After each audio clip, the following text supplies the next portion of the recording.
Baha at landslide ang naranasan sa ilang probinsya sa Mindanao dulot ng ulang dulot ng easterlies. Balitang hatid ni Jomer Apresto.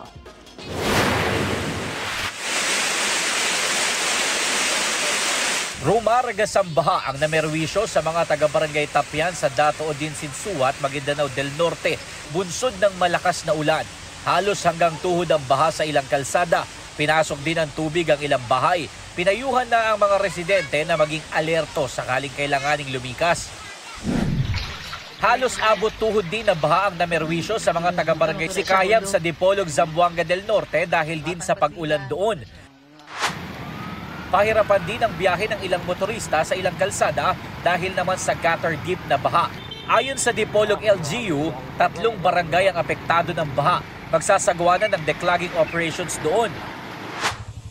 Sa Barangay Santo Niño, Dapitan City naman, nagkaroon ng landslide dahil sa malakas na ulan. Humambalang ang mga gumuhong lupa sa gitna ng kalsada sa Sitio Lucas. Naapektuhan nito ang daloy ng trapiko. Nag-clearing operations ng LGU, walang naitalang nasaktan.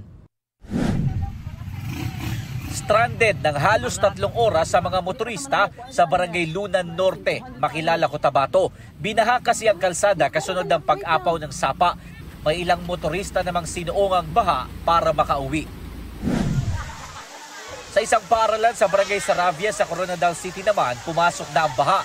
Napuno na raw kasi ang kanal kaya unti-unting pumasok ang tubig sa mga silid-aralan.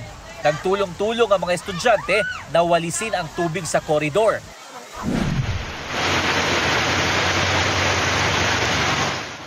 Inulan din ang ilang bahagi ng Bonggao, Tawi-Tawi. Sa Barangay Pag-asa, gutter deep ang baha. Pahirapan tuloy ang biyahe ng mga motorista. Ayon sa Pag-asa, ang pag-ulan na naranasan sa Mindanao ay dulot ng easterlies.